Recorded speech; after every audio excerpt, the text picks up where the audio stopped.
Did you get the best seat in the house?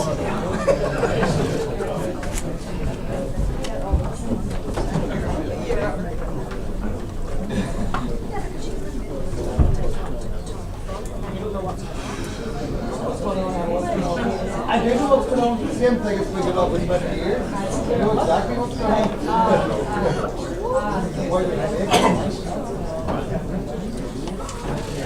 If you can answer that with the word, I can, 2 words.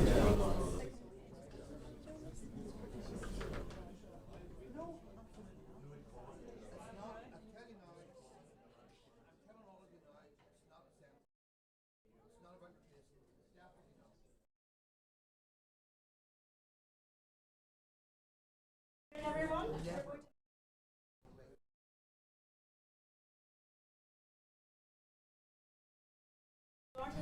Thank you. Good afternoon and welcome to the meeting in public. Chief Constable, you and your team are very welcome to join us today. We have a few changes in our board membership, so warm welcome to Trevor Clarke and Tom Buchanan, who are replacing Gary Middleton and Steve Buchanan. Chief Constable, since our last meeting, there's been a number of events for us to note. You've made your first appearance before the Justice Committee, and we are all familiar with the term coronavirus, unfortunately. It hasn't affected our meetings yet, but it certainly raises some questions around contingency planning for public service delivery and what that means for policing, and I know there will be a question on that for you later.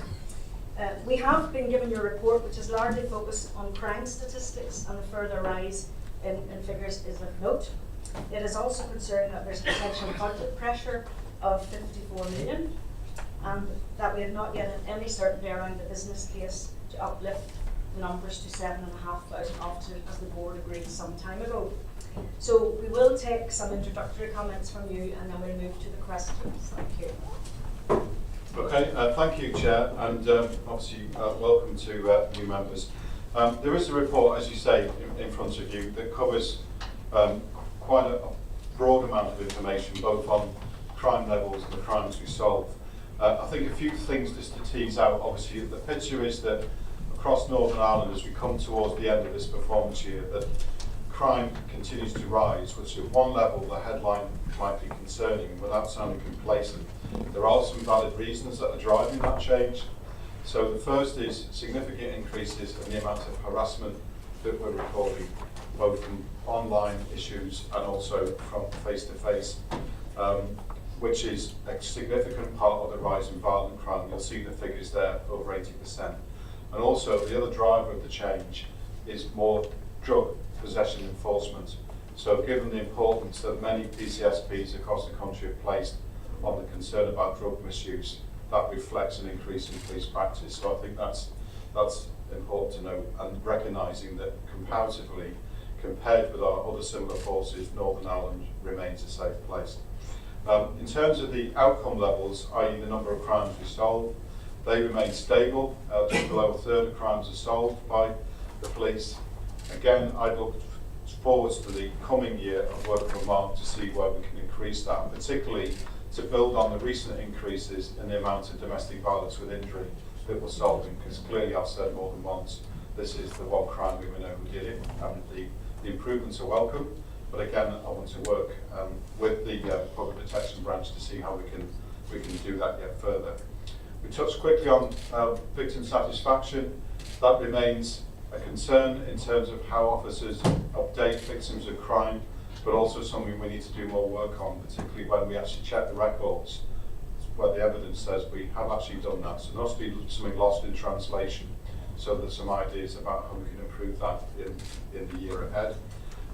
Turning to page 6, in relation to some of the specific issues of vulnerability, but quite an interesting difference at the bottom of that page in a reduction in homophobic-based hate crime, but coupled with an increase in improvements in alcohol rates, which I think is notable.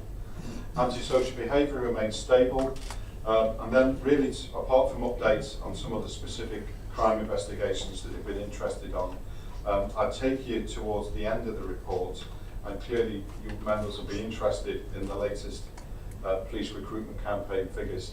Clearly, it was really welcome. We had support from Sinn Féin at the Carnival launch recently. the campaign has now closed its first phase, so we can see an increase in the actual numbers of Catholic background people that have applied to join the PSNI. Interestingly, increase in the number of women, and also small increases in the number of people from both a BME background and LGBT background. So the direction of travel is encouraging, but we recognise there's an awful lot more to do as we go to the next phase and look at attrition. Yes, to build on your opening comments, Chair, two other quick bits before I take questions. We are concerned about the budget gap, and we don't yet have clarity about how that gap is going to be closed. It currently stands at 53 million. So given the fact that I'm bound to balance the budget, if we can't remedy that quickly, there are some stark choices in the months ahead. And finally, whilst I'll probably take more detailed questions later, it's just to reassure members that as the pace, both within Northern Ireland, the island of Ireland, and indeed the UK changes in relation to the virus problem, that we have done a lot of preparation. From next week, Mark will be leading across the service in the next phase as we move from containment to delay, because we're following the tone of the public health response. But we have taken prudent steps to prepare for an increase in cases, and also the fact that the virus inevitably will affect our own workforce, which may mean we have to adjust how we prioritise work and levels of service in the months ahead. Thank you very much for that. And now we'll move straight into questions. Then I'll take the first question from Joanne Bunting. Thank you, Madam Chairman. Chief Constable, if I could draw your attention to page 10 of your report with regard to the Proceeds of Crime Act. First of all, I congratulate you on the fact that the PSNI is reportedly the fourth best performing police service in the UK as a result of the pocket powers. But whenever we look at the figures, the 2019 figures compared with and contrasted with 2018 figures, there seems to be a decrease by and large. Could you perhaps give an account of that, please? Yeah, thank you, John Chair. I think when you look, they're not in the report itself, so we can brief separately if you want, John. But when you look at the figures over the last few years, they broadly are stable, and you tend to find a bit of a curve between the amounts of assets and cash that are restrained and then what's actually confiscated. So last year the confiscations went up, albeit the numbers went down, so it is a bit of a moving feast. But frankly, a lot of them complacent, because I think this is a really good tool in terms of hitting criminals where it hurts, but also through the scheme that you were familiar with, where we get some of the money back, you can reinvest their assets, as it were, in policing and other parts of community safety. It's something Barbara keeps a close eye on. We want to make sure that frontline officers understand the powers, because the threshold for seizing cash is £1,000, but it's often not as much as people might realise. So a roll of cash stuck down your socks can be seized if you can't account for it.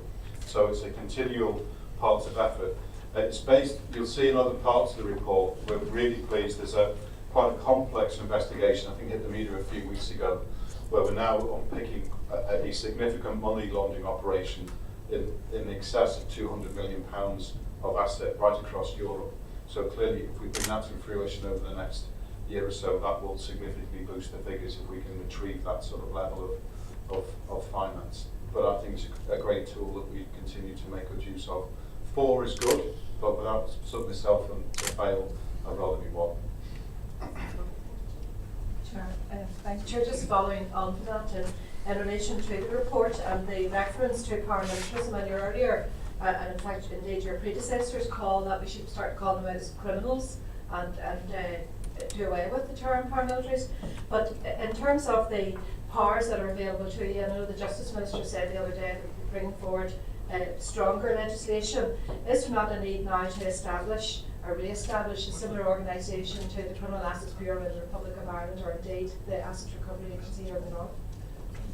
I think it's something I spoke to the Department of Justice about, and a conversation with Barbara, she knows I'll lead on the main bit of this on the crime side.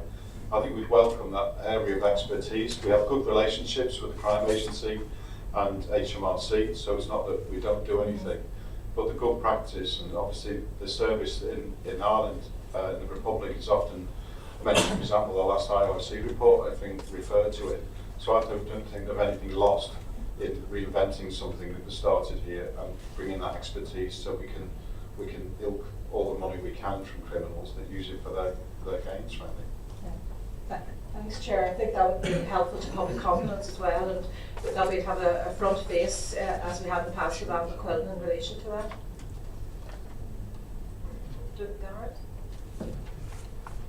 Garrett? Chief, thank you for the detail within your report. The extensive background on the crime statistics is most helpful, and I just want to focus in on one of those areas specifically, and that's around domestic abuse.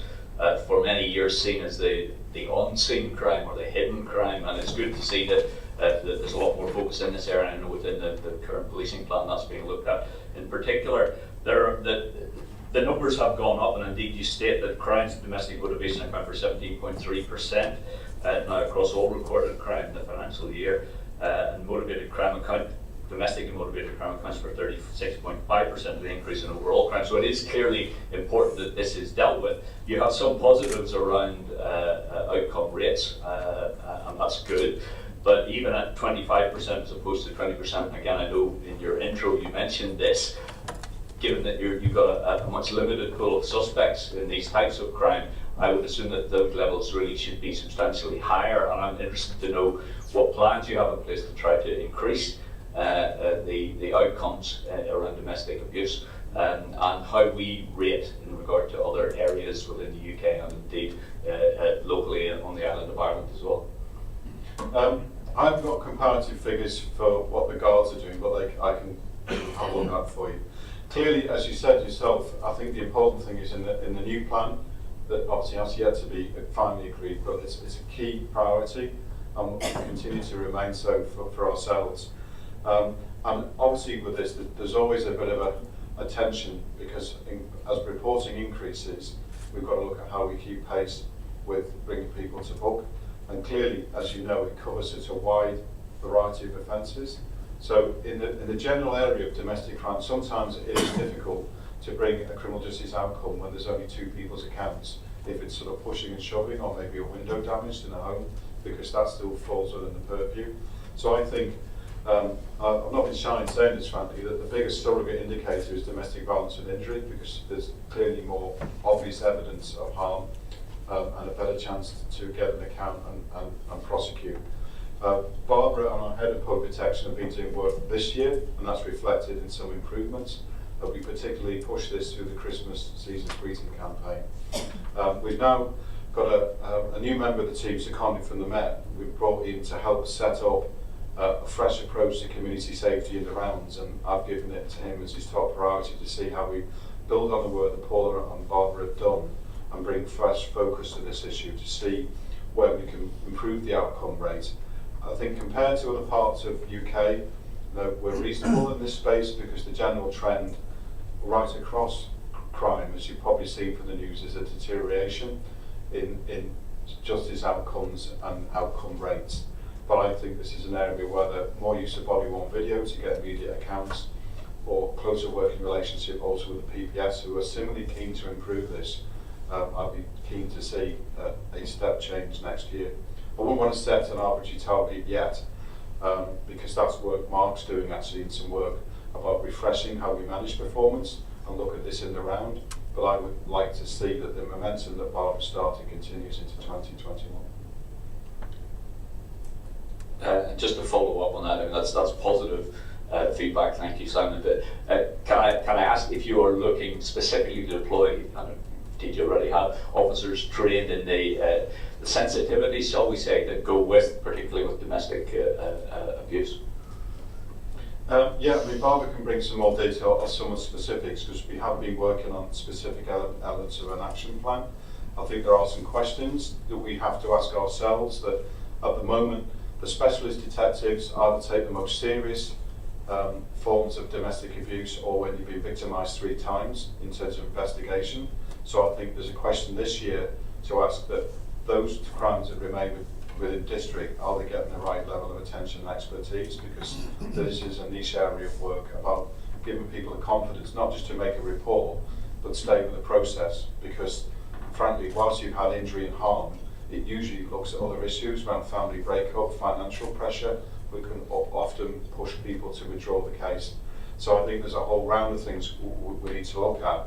And also, I think, if there's a shout out here, it's about improving the speed of getting victims through the justice system in the round, because if you have the confidence to come forwards, if you just look at cases reported to the PPS and then into the system, it's taking up to 4 years to get them through the courts, with all that uncertainty, both for the perpetrator and the victim and the family. So I just don't think that's good enough.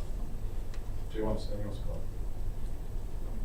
Thank you. I think the majority of points have been covered around our offender victim focus specifically, which ties in across the action plan with the training and with the investigative standards, where we're also working through with the PPS to ensure that we are getting the best evidence to bring forward.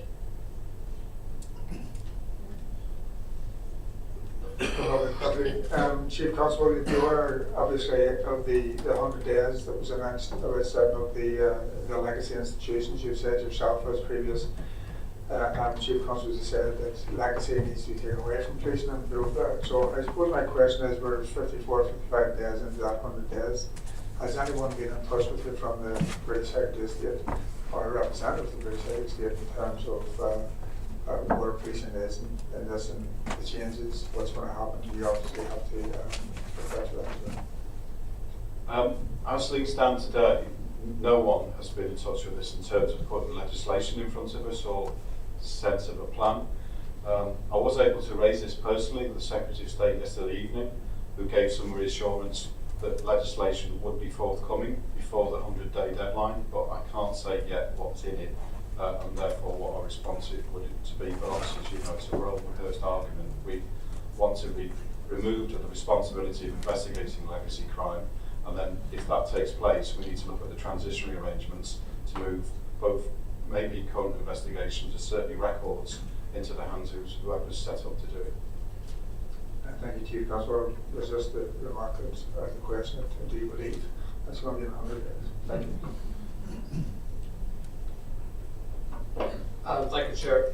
Chief, about 10 days ago there was a decision by the Court of Appeal in Northern Ireland ruling against the PSNI insofar as it held that the police weren't properly recording the the searches, the stops and searches they were conducting under the Justice and Security Act.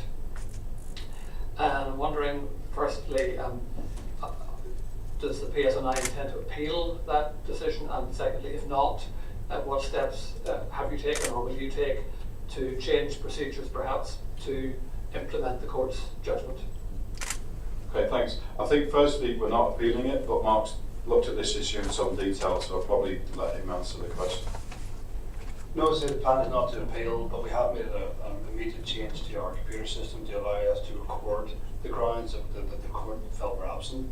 So I think the short answer is we've accepted the decision of the court, and we're moving now to make sure that we have the steps in place to make sure it doesn't happen again. Sure. Thank you. Could you give us an idea of what kind of record kept, what sort of grounds might be given? The record we kept, the computer record on these, they will try and attain, record, the officers will be able to record on these the grounds for which the stop was initiated. And certainly, Brice, it might be useful maybe at a future committee meeting or something to come forward and show you that and give the board some reassurance that that's been done. John, you're on the same theme. Take your question. Yeah, thank you, Chair. Back again to stop and search men and the issue of body-worn video. What instructions are given to officers and what percentage of them use them or don't use them, and why? Thanks for that. Obviously, we rely a lot on body-worn video to give assurance both to the officer and the person being stopped that there's a good record of the encounter. At the moment, the actual service instruction, I'm told, has yet to be finally ratified in the process of how we work, but an email has gone out after some recent concerns to all officers saying there's an expectation that we switch on the camera in stop and search situations. The current data shows that's happening about 7 out of 10 occasions. Sometimes it's not used either because in the stop search there isn't a camera available to the officer, there's a fault with the camera, or frankly sometimes it hasn't been used and that needs to be followed up by first line supervision. So we recognise there's work to do here, looking at, for example, we're shortly introducing a new generation camera So to make sure they are sufficient as far as the budget allows, so that everyone has access to them if they're on patrol, but also to be tighter in terms of intrusion around instructions and use, because it's a critical part of both sometimes gaining evidence, sometimes mitigating complaints, because there has been a reduction in complaints, which you can probably attribute to more use of the camera. So it's something we need to do more of. It was just to clarify, Chair, I mean, the Deputy Chief Constable said that the system would now include the reason for the stop, but I understood the judgment also said, and it's something that the board has asked for in the past, that the community background of the person stopped would also be recorded. I think we're still working with that one, Dolores, but again, I haven't the answer for you just a minute about the system, but I will revert to the board on that. Trevor Clarke. Thank you, Chair. Chief, one reference we made already today about the new approach and one aspect of that. Another aspect was about getting the support to get your workforce up to 7,500 officers. How confident you are that, or what conversations have you had in relation to that when that's going to be rolled out? And secondly, I suppose part of that, which everybody is concerned with already in relation to almost 10% of your workforce are off in long-term sick. So for me, I support the 7,500 officers, but I would like to see some reassurance in relation to the 10% of the workforce who are off in long-term sick. I think, yeah, certainly on the latter, we share that frustration that they're not always off long-term sick, that there's a variety of things about sickness rates, and then people are restricted from doing full-time duties because of either psychological conditions or an injury. And it is an issue that I think has gone around the houses many times. You're probably familiar, particularly, for example, with psychological stress. Often in the target group we're looking at is because of the effect of trauma from events some 10 or 20 years ago, if not longer. Clearly, sometimes policing does bring people into difficult situations where there will be a traumatic consequence, and we have to recognise that. We will be setting up, because we've had various attempts this year to address this issue. Some have proved worthwhile, so we've seen a reduction in sickness levels, but then a correlation to an increase in restrictions. So Mark, going forwards, is looking at a sort of a cross-service approach to this, rather than doing it in niche areas, to see actually by more frequent intrusion and challenge, can we get those people back to work that need to be back at work, or also speed up the support for either people that frankly will exit because they're in such a situation that they cannot fulfil the requirements of being a police officer, or improve treatment to get them back to work. On the other bit, clearly we were pleased with the announcement in the new decade document of an increase of the service to that totemic figure of 7,500. Was something that Lord Patton, who Chair and I only met last week, was talking about 2 decades ago. At the moment, I have no confidence that we're going to see the money this side of the settlement. There's been no real dialogue about how we would increase the service this year to that level. We recognise that even if we were given the money in April, we would struggle to recruit at pace between the 6,900 we are now and the 7,500 because of some logistical issues. But again, at the moment, there's no clarity and no detail about when that money will be made available.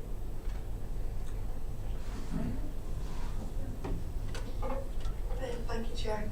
Chief Constable, since you have taken a post, you've made a commitment to local policing and neighbourhood policing and to prioritising that. And indeed that aligns with the board and PSNI's own local review of policing and carried out in 2018. But the statistics that you presented to us today clearly indicate across Northern Ireland as a whole it's just below 8% rise. Yet in some communities in Northern Ireland the crime rate has risen by 28%.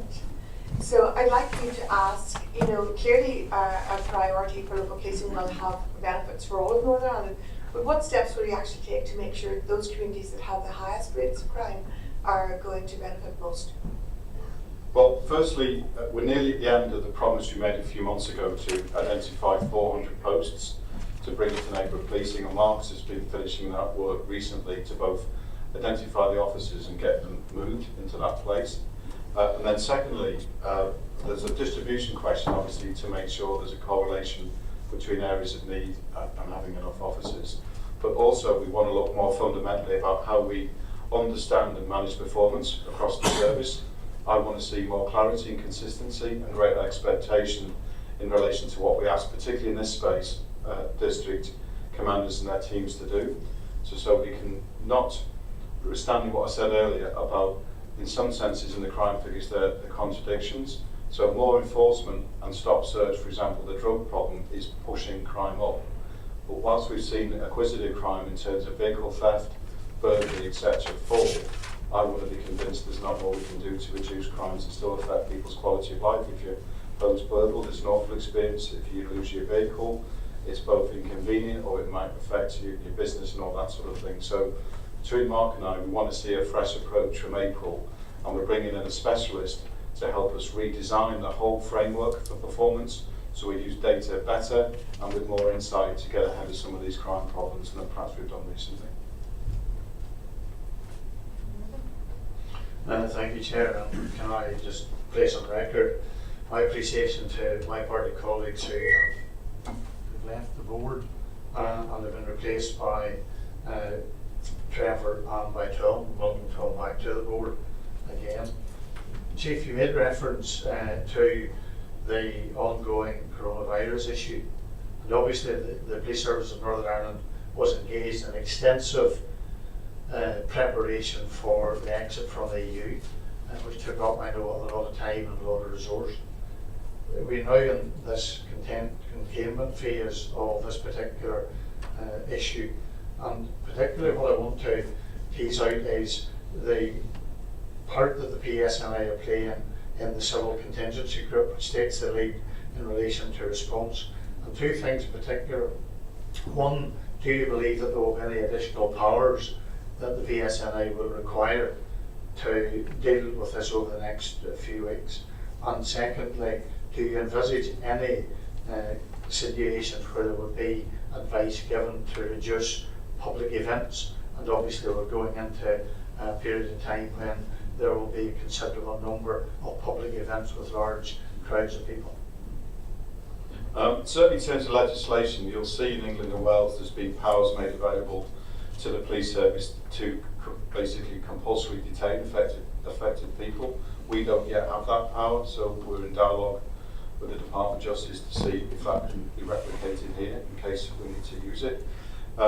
We are working closely with colleagues across the civil service and beyond in the sort of preparedness for this. We have a senior officer that's been in daily sort of contact, and we also link into other parts of the UK through the Police Chiefs Council, so there's a national UK-wide coordinating response. Clearly at the moment we're in a phase where the numbers of cases are increasing slowly, but you know, whether it's from sort of briefings from the health service or in the media, the expectation is the number of cases will rise. That will both affect our own workforce, but also the number of affected people across the country. So we need to maintain the steer really from the public health response. We don't have any plans at the moment to introduce what's called, I think in the jargon, organisational distance, i.e. suspending meetings, looking at how we can work remotely. But we will follow the advice of the public health lead at the time we should be doing that. But certainly across Europe, some countries are making that decision, but I think the emphasis at the moment is, whilst people doubtless be worried about the effectiveness of what seems to be a unique disease, that we don't add to anxiety levels and overreact until the evidence base is there that we need to change both how we operate in terms of the service we provide, but also how we manage the collection of police officers and staff internally to try and reduce infection levels. Yeah, and it's really on that second point as well, in regards to we as an employer have a duty of care to the staff of the police service. But have you any concerns that in terms of officers not being able to turn up to work, that circumstances like this can unfortunately give an opportunity to those who want to break the law, and obviously there will be a concern as to how the police service will be able to adequately, as it does, respond to keep people safe and to prevent crime? Well, I think in one sense the ultimate answer to the question, Meryvn, will be when we're through this particular crisis, because none of us really quite know how it will affect Northern Ireland or further afield. And as you said before, one of the ironies of all the preparation we did for Brexit issues was to look at how we could operate under pressure. So if one of the scenarios was dealing with disorder or protest, as well as day-to-day policing, we did put a lot of effort into looking at resilience levels and how we could reconfigure some of the critical elements of our business. So I think we're pretty confident in that space. In terms of the workforce itself, I mean, there's two issues which will affect everyone in this room, frankly. That your own health, then maybe if you're infected, the health of your family unit, but possibly also, depending on your circumstances, other caring responsibilities. You know, the evidence is in the public domain, the most vulnerable group are those people that are more elderly or with suppressed immune systems, and that will affect us and officers' families just like the rest of the population. So I think we've got a plan for illness as well as people being absent for caring responsibility. But our priorities absolutely will be how we flex to make sure you can still get through to us on the phone. We attend emergency calls, we continue to fight against terrorism, we investigate serious crime, we look at pinch points, so you can see custody being an area of vulnerability, so making sure as we can with health advice that we can reduce the risk of infection there and in our vehicles, and also not losing the sight of staff welfare. And obviously we've got colleagues from the Superintendents Association and the Federation, I think here today, that are patched into, in police speak, our command and control arrangements, which Mark will be leading on from next week. John, Chair, I do indeed that contingency preparedness and budget related more than directly coronavirus, but I want to ask in relation to those three areas of concentration, are there any further contingencies needing to be made as we stand, Chief Constable, in relation to preparation for Brexit? And I ask that in the context of recent uncertainty over the future of the European arrest warrant. I think at the moment it would be premature. Obviously there's been announcements about the government stance about withdrawing from that. What's not clear is what there to replace it. In the extremists, there was legislation from 1957, I think it is, it will still allow us to track people that we want in other countries, but the process, frankly, everyone accepts will be more bureaucratic and slower.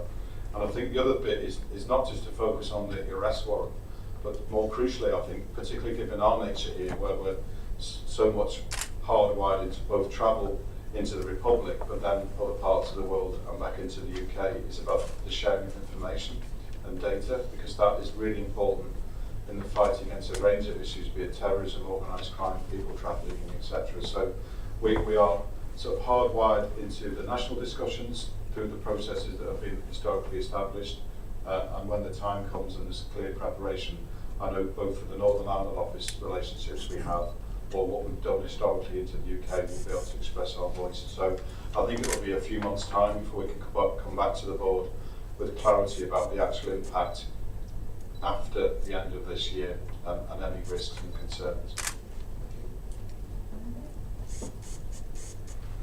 Thank you, Chair. Chief Constable, in your report you make mention of victim satisfaction. And of the 16,400 victims in the last year in Northern Ireland, about 80% of them don't respond in terms of giving any feedback on their experience. So I'd like to ask, what proactively are you going to do to enhance that? Because clearly finding out from victims what their experience is really important to performance and how we do things. And the second thing is, have you benchmarked how the PSNI does that in terms of other police services?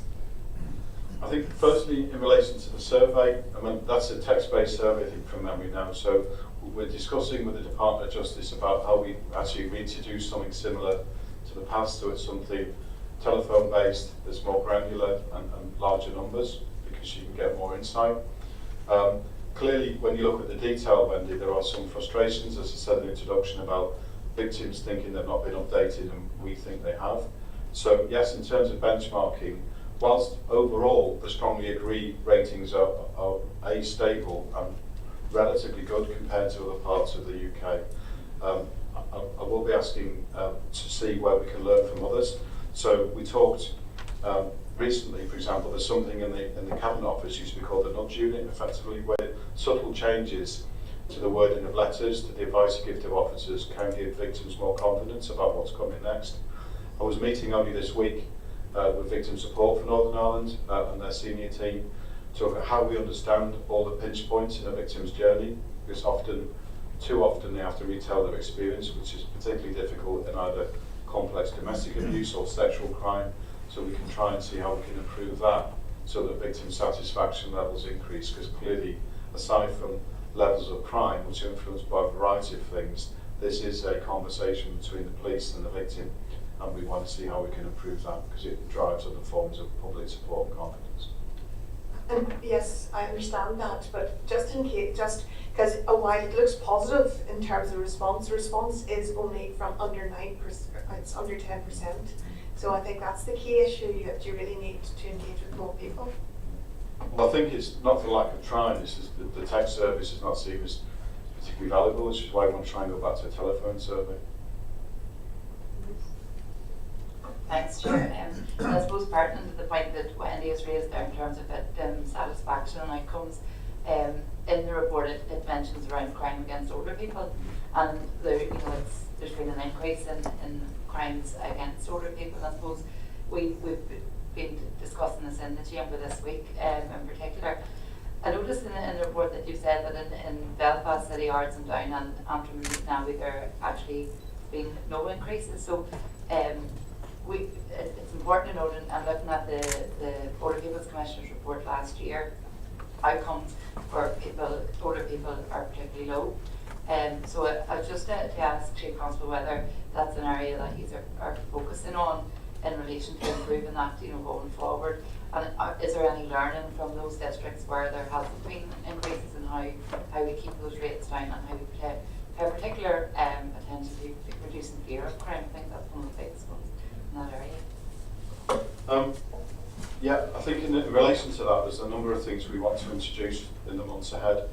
Firstly, at a basic level, at the moment we don't have a crime prevention strategy where we set out clearly what our intent is, what some of the key constructs of attacking all forms of crime around 3 principles of targeting victims, targeting offenders and protecting crime-prone locations. Now, in your question, you can see you've got a group here that are vulnerable because of change in life circumstances, maybe isolation if they're living alone.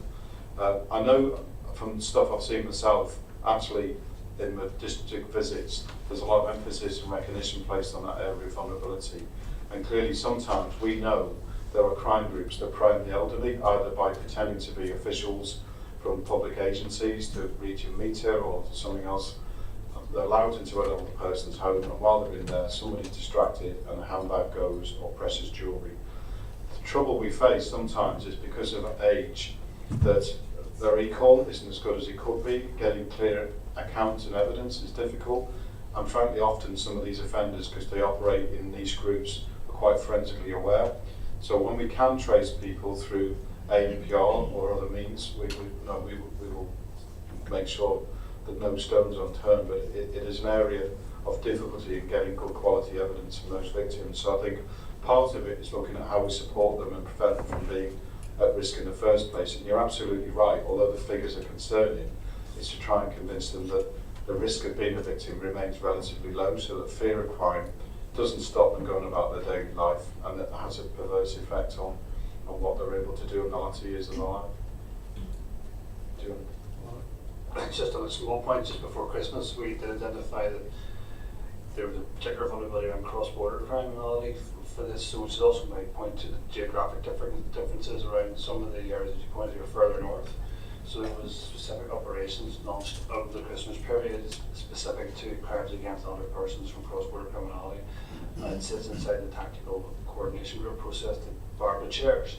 So just to reassure the committee that there is a major emphasis upon this by all district commanders. There's also a specific response plan that's activated when there's a crime against another person, with vehicle checkpoints and so forth set up across the relevant part of the province under a specific operational name that's activated straight away once one of these crimes happens to try and intercept the offenders. Chair, thank you. It's on a separate area, and it's really just something that the Chief said in response, I think, to Doug's earlier question on domestic abuse, and it's around the the unacceptable delays in the justice system. You know, I'm conscious we're meeting later with the senior officials in the Department of Justice today. But could I ask, what are you doing in terms of other justice agencies to improve that? Because if we're talking about domestic abuse, which should be dealt with relatively quickly, I would have thought, taking up to 4 years, I mean, that's entirely unacceptable. So what are you doing as a police service in terms of trying to speed that up, working with other parts of the justice family, and what can we as a policing board do to help you? Well, firstly, I personally sit on the Criminal Justice Board with senior officials from that sector. Well, there's clearly commitment to improve, but I think in terms of help, I think we need rapid legislation change to sort of reduce some of the barriers to speed. So, I talked before about the committal process, and again, for example, just earlier we talked about benchmarking, and I think Wendy as well, that if you look at England and Wales, whilst not perfect, the whole system is far, far quicker, where within a year, even for the most serious crime, you would normally expect to have gone through the process. So you've got resolution for the victim and offender. So I would encourage the board to encourage the government to see how we can speed up the process of legislative reform, and also look at some of maybe the attitudes within the system that encourage delay. Clearly, you're quite right, and this is a question I've raised myself. It's easy to sit here and throw brickbats at others, but what are we doing? The first side of the line. So I mentioned before about Mark McEwen joining us on secondment. So I've asked him to start looking at things at the length of time of investigations. Does not be complacent. So what is the 30, 60, 90 days? And why hasn't progress been made to make arrests or to recover evidence? And then looking at also how evidence is presented to the PPS to make sure that the relationship is as good as it could be. In fairness, I had a good meeting yesterday with Peter May and Anthony Harbertson, looking at the possibility of if you like, a fast-fixing task force to see where there are pinch points where we're not achieving the standards we want as quick as we want, which could add to the delay. So I do recognise two sides of the line. I think there are some cases where we've got some tension, if I can describe it as that, between over file build, which is driven by the PPS, but equally, I think, and Barbara's done a lot of work on this, if the processes change, we need to make sure we're match fit on disclosure, because if we reduce time frames to get to crime court, we need to make sure at an early stage we've got all that addressed so that we're not then causing a delay because of inappropriate disclosure once that process runs. So I do think it's one of our biggest strategic issues, frankly, that for the public, the length of time it takes when they're either charged or reported to the PPS is just far too long, and it needs addressing. Chair, just make one comment, and that was, when we come, welcome the Chief's reference to the issue of delayed matters in the judicial system, but in the victim survey, I think it's also good, because sometimes the board, we're always very tempted to look on the statistics that give us a negative impact, but in terms of two of the very important questions that were asked, in terms of how the person was treated and also in terms of their family, there was a satisfaction rate of 83 and 81%. So what we would say is we appreciate the work that is done by the police in many of these cases, realising, as we've seen this week, sadly, in the sad situation in Meryvn, when you have officers who have to deal with harrowing circumstances. So I think it's to be thanked, and you should take back the appreciation of board members to your officers for the work that they do to get those results. Thanks, Chair. If I could turn to the crime operation updates. And I note there was a recent meeting within Garda Síochána on the 25th of February in relation to the kidnapping and torture of Mr Lunney, and also if there's any further update in their investigation into the murder of Paul Quinn, that would be helpful. Could also say that the report also covers the safeguarding in terms of the investigations in Muckamore Abbey and Dunmurry Care Home, if we could get an update on that. And just when Meryvn raises the issue about the murder in Larne of a young toddler, there have been, it seems to be an increase in the number of toddlers and children over the past year. At least 3 or 4 come to my mind, and there's a spike, I understand, in the number of children and young people on the at-risk register. So just in terms of the work that you're doing with the health and social care system, and in terms of the resources around that, have you any concerns around patterns or things that need to be done better, any red flags that can help to prevent? It's probably be unfair to bring Barbara all this way and not let her say something, and she does a lot of work on this, as you know, so perhaps if I let her fill those gaps. Okay, thank you. Chair, there's quite a lot in that. I think I've got it in order here. As regards the Quinn murder investigation, that's obviously an Garda Síochána led investigation. We support around any taskings that we may be given around that investigation to carry out any form of inquiry that they need done. You also referred to the Kevin Lunney assault, a case that again has been led by the Garda Síochána. We have had a joint investigative approach to that, and actually today there have been 4 more arrests in relation to that offence. I think there will be a joint press statement made on that later on today, but 3 of the arrests have been made, to the best of my understanding, in the north, 1 in the south. So that investigation is progressing. You also asked about Muckamore. Again, a large-scale investigation dealing with some of the most vulnerable people within our society. The investigation continues. There's about approximately 60% of the viewing has now been completed for the 2nd ward. There have been a number of arrests. We work closely with the Public Protection Service, and the first files will be being submitted to the Public Protection Service in the very near future, and we continue to carry out a thorough investigation.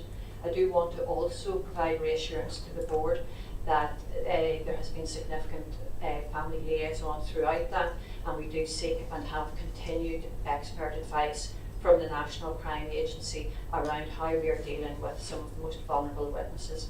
We also continue to work closely with the Department of Health through that investigation to ensure that the facility is able to remain open and provide the high level of treatment that needs to be provided for some of our most vulnerable people within society again. Dunmurry Manor, that investigation continues. We again work closely with expert advisors around Dunmurry Manor. We have now got to the point that there are 8 particular incidents that we are looking at against a wider piece. There was searches that were carried out in December that brought forward more evidence just as regards records and paperwork that was being brought forward, and I'm happy to brief further on that point. I'm going to look down the list. There's the children. Yes, indeed.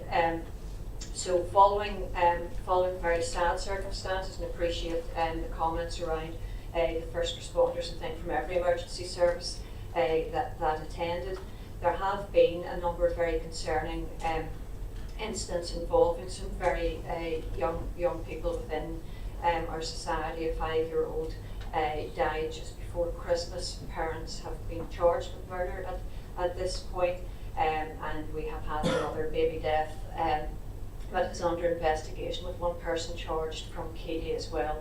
Very traumatic for families and local communities. We work very closely with our partners in Department of Health and through social services to ensure that wherever possible all joint protocols are in place, and our investigative processes will continue throughout all of that. Thank you, Chair.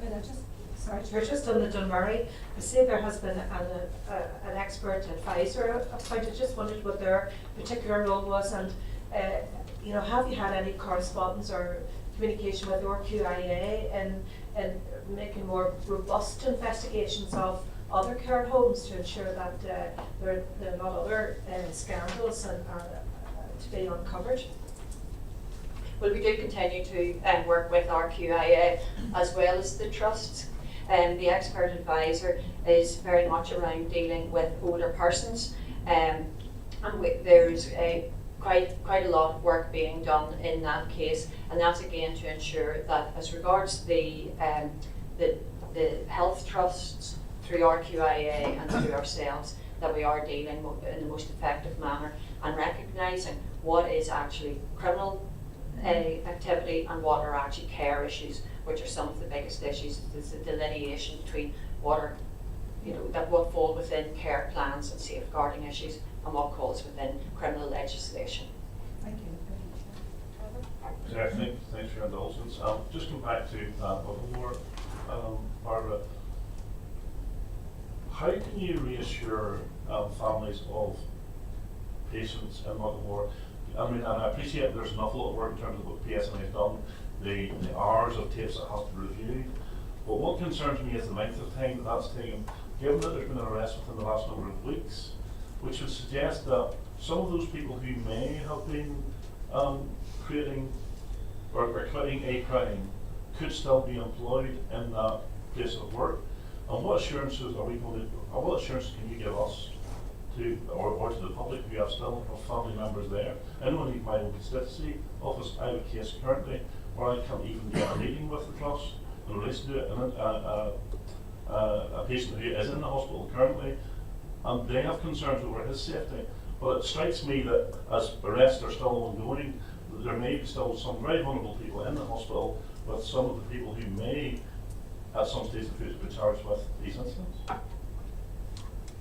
Okay, well, I do want to provide assurance that we have been working very, very closely with the Trust and with the wider Department of Health to ensure that screening has gone on and that any safeguarding issues have been raised immediately, and that if misconduct proceedings need to take place, they will take place. I don't have one record. There have been a significant number of suspensions from Muckamore Hospital itself, and that is all within the remit of the Department of Health or the Trust to do those, and we work hand in glove with them around the viewing and the sharing of any concerns that there are around that. So there has been close liaison. There's a lot of sharing of information that does that, and no shirking of responsibility as far as I can identify from the Department of Health and through the Trust as to how they deal with that. If you just allow me to come back there, I mean, my concern, Barbara, is that whilst you get that assurance from them, I'm not sure that they're actually fulfilling their duties to some of the cases. I know that the responsibility of the police in this case.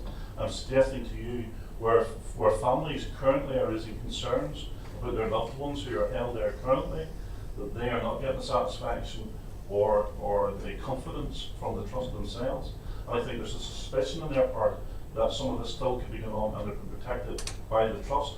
And the reason I'm asking you this is there any way that the police could expedite or bring in more resources to review those tapes to try and make sure those who are responsible for some of these crimes are brought to justice sooner?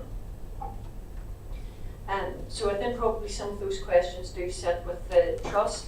We do have a dedicated team who are working flat out to ensure that the viewing is done, that it's done to a high standard, to ensure that actually everything is detected around it, but a process does exist to ensure that should there be any concerns, and actually the Trust would have viewed some of the majority of CCTV footage at a time beforehand, seeking out those issues that would have arisen for them that would have caused concern as regards misconduct, which may not have reached a criminal threshold. So again, the process exists. We're satisfied that the levels of scrutiny, and again it's a question for the Trust, the levels of scrutiny that are in place within the Trust and within the facility at the minute, hopefully will cause or will provide assurances for the families.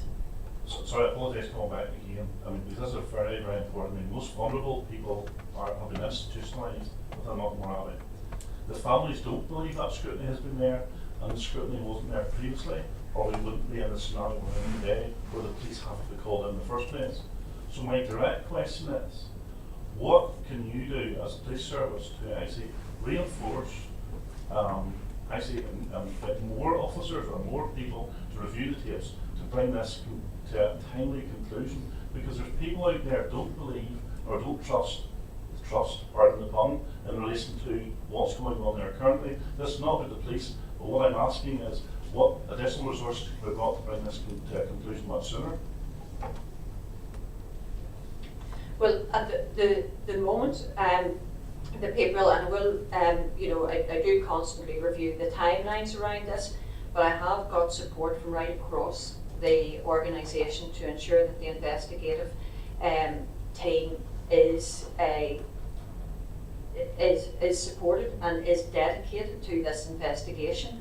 I do have to continue to balance investigations from Dunmurry Care Home, for example, from Allen historical abuse allegations as well. The team is dedicated. I've had, again, as I say, viewing facilities that have been specifically set up within a dedicated room within this, and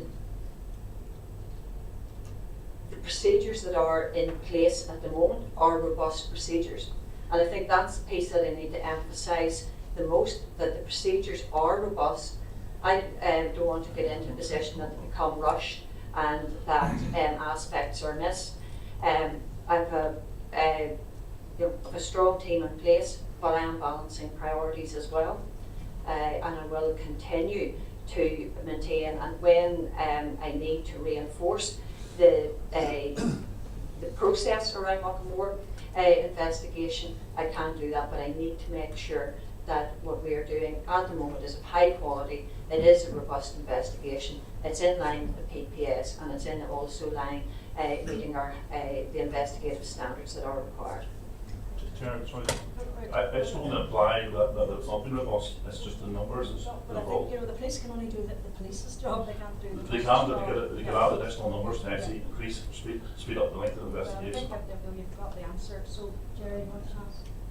People want to come in and listen, and the chief wants to say something. In fairness, Trevor's covered most of what I've been asking, but there is another aspect to it I just wanted to check on. I mean, obviously, if I remember correctly, there was in one war, I think it was 15, at one stage the report was 1,500 criminal incidents. And so it's huge, and I agree with a lot of the questions and the answer you given. However, does the investigation start at when the CCTV was put in? Because obviously there's staff there who was there before it. And I presume that most of the evidence is actually coming from the thousands of hours of footage that's been looked at. Does it go back further? Because again, I make the assumption if there was criminal activity once the CCTV, but then it must have been back further. So is it an historical aspect to what you're doing, or are you? And I don't want to rule on it in fairness to the point made earlier. But do you go back further to see if there was criminal activity? So what we're investigating at the moment started when the CCTV footage was capturing the activity that was happening, and that started in April 2017 and ran to November 2017, and that created approximately 300,000 hours of video footage, which is all being reviewed. So that is where the investigation has started. We bear in mind that we prioritised obviously the intensive care ward, which had our most vulnerable members of society once again within that ward, who may not actually be able to have voices and speak for themselves within that. So that has to be where our starting point is. If anything is disclosed within that viewing or within interviews that suggest us or is brought forward by families, areas of concern that goes before that, that will of course be investigated. But the investigation as it stands now starts in that period of time within 2017, and that is where the viewing of the CCTV stands. There was no CCTV prior to that. Just a comment there and finish. I mean, there's obviously good stuff and there's bad stuff, that's clear. But some of these residents, to my knowledge, have been on it almost all their lives. And therefore, just to start another point, but I understand the point you're making. I just think it needs to be, once this investigation is done, I clearly think there's going to be evidence which will be further. And I think just our challenge on that is back to around what sits within safeguarding and care and the criminal thresholds, and that's where wider issue. Have you a different question? I just a comment I'd like to make. I think it's beyond regrettable that this has become a criminal investigation. And I've already asked in relation to this question that I'm sure out of that whole investigation there will be other issues that are raised as to how it got to this point. But I've also asked that the cost to the PSNI in undertaking these investigations regarding safeguarding are also an issue, because that goes to, it goes to the heart of the matter that it actually has become a criminal investigation, I said, in the first place. So we need to look at cost, and we also need to look at what is the other evidence that could point to the fact of how it could have been avoided in the first place. Just a couple of bits because obviously Trevor started this sort of discussion off, and obviously recognise that it's a significant issue of public concern, but it's a bit in sort of Wendy's space as well. Sadly, it is not the only significant issue we're dealing with. So we've got finite resource, and it's part of the reason for asking for more officers that we need more people to do this type of complex investigation. You have to remember that Barbara touched on it, 300,000 hours of tape is significant, and it's a funnel. And whilst it might seem, having discussed this with Barbara and her team previously, that just throw more people at it, that first part is crucial. And be careful how much you say, because it's a live investigation, but you've got to get that bit right, because it affects disclosure, as we talked about earlier, as well as the preparation of evidential packages for interview and then potentially prosecution. So I'm quite prepared, given the concern, to look at, through some of the work that Mark's doing, can we find restricted officers to supplement Barbara's team, although you've got to make sure they have the right skills, because it's not meaning just because you're restricted you're not doing anything already. But I think we have to shape expectations that this needs to be done well, because inevitably you can perceive, back to Wendy's questions, maybe other forms of inquiry may follow this, and there'll be an awful amount of scrutiny, both sides of this argument, whether you're someone in the home, a family member, an employee, the trust, that we're conscious this has to be done well and to a high standard, and everything I've seen thus far satisfy me around that. But it may be that we can come back to a future board to see if there's a bit more resource, but I don't think it's just a question of throwing people at it. They have to understand what we're doing. Okay, but we're going to have to leave it there. Nobody disagrees that we'd like to do so. But I want to thank you, Chief Constable, and the team for coming along today. This is my last public meeting as chair of the board, as I, along with a number of colleagues in the board, will be stepping down at the end of March, and the board will be reconstituted. Now, there's still a number of events and meetings to go over the next few weeks, and most significantly the publication of the 2020-2025 policing plan on the 26th of March. I would like to bring this meeting to a close by placing on record my sincere thanks to all of the officers and staff of the PSNI for their work on behalf of the community. Working with the SNI is a job to be proud of, and it is a career to be proud of, and it is a service that is essential to everyone, as just even in the last comment how essential it is to have that. And I have been privileged to have met so many dedicated and professional PSNI staff in my time, staff and officers, during my term as chair, and I'm very grateful for the work they do. And I'd also like to thank the associations who've come along, who've also worked very supportively with me in my time as chair. I want to thank my fellow board members. Some of them are more difficult than others. Well, they're all lovely, really. But I'd like to thank them for the support during my tenure, and for all the work, which is often unseen because they do give a lot of time. And they're all committed to working to improve policing for the benefit of the community. Political members, I want to say thank you, because they're doing this alongside their assembly responsibilities, and that puts a big burden on them too. A particular thanks to Debbie, my vice chair, who kept me right, which was not an easy job, I know, and Brice Dickson, Wendy Osborne and Paul Nolan, who will be stepping down along with me, but gave a lot to the board during their tenure. The date of the next meeting in public will be confirmed once the new board is constituted. So next time I'll be watching a live stream, or I might even turn up and sit at the back there and heckle and get out. But I wish the board and all of the colleagues the very best for the future. I think things have moved on. It's in a really good place. There's still an awful lot of work to be done. The board's work, as we know, is really, really important for confidence building in the community. And so we need to move forward. So thank you all very much for your support and hard work. And I wish whoever's sitting in this chair this time next month the best of luck as you move forward with the good work. Thank you.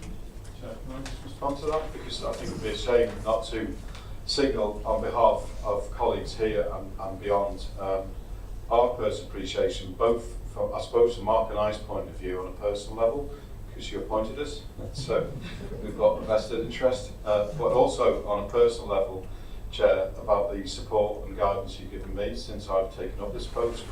I said, I think, in my first day, it was about a unique service with unique challenges, and I know on more than one occasion you've helped me navigate that uniqueness, but also to the board as a whole for their support. Obviously, some colleagues will be moving on to new challenges, as is Debbie, but it has been a privilege to take up this post and work with you and the Vice Chair to sort of see what we can do to deal with the day-to-day and also develop plans for the future. So I know the effort that's gone into getting the new policing plan ready.